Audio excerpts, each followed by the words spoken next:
लगे रहो केजरीवाल। समग्र भारत टीवी में आपका स्वागत है। आज हम चर्चा करेंगे दिल्ली की बारिश की, साथ साथ देश की राजनीति की। आप दिल्ली, मैं पिछले 35 वर्षों से दिल्ली में रह रहा हूं और आज तक दिल्ली में जो कहते हैं कभी तालाब बन जाता है, कभी झील बन जाता है, कभी नदियां बन जाती है, मतलब हम पूरी तरह से भ्रमित हैं दिल्ली की व्यवस्था को लेके।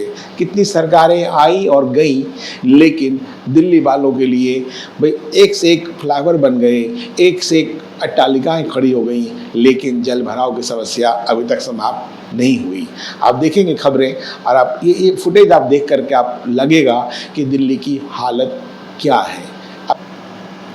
दिल्ली की समस्या के लिए स्थानीय व्यवस्था, सरकार, चाहे वो केंद्र की सरकार हो या दिल्ली की सरकार, दोनों जिम्मेदार हैं। एनडीएमसी एरिया केंद्र सरकार के अधीन आती है, दिल्ली एमसीडी दिल्ली सरकार के अधीन आती है। अभी केजरीवाल की सरकार है जो झूठ बोलने में, यदि नोबेल की बात हो तो नोबेल पुरस्कार को दिया जा सकता है। जो उन्होंने बोला उन्होंने नहीं किया।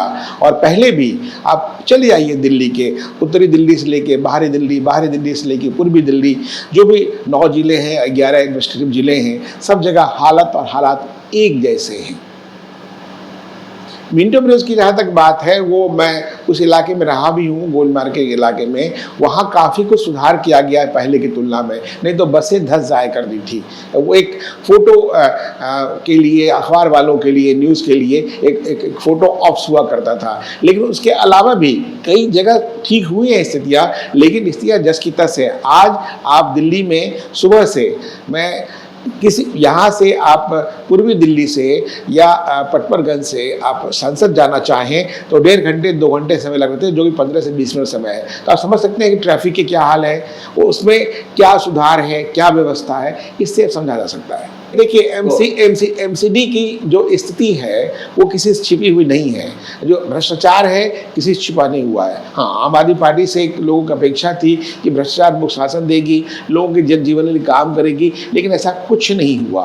अभी दिल्ली के मुख्यमंत्री केजरीवाल, जो मुख्यमंत्री नहीं होना चाहिए, गिरफ्तार होने के बावजूद मुख्यमंत्री के पद को पकड़े हुए हैं, जकड़े हुए हैं। शासन जो है पूरा क्रिपल्ड है, कोई काम नहीं हो रहा है, सिर्फ एक दूसरे में दोषारोपण के अलावा केंद्र और राज्य में दोषारोपण हो रहा है और बेचारी हम आप जनता पिस रही है।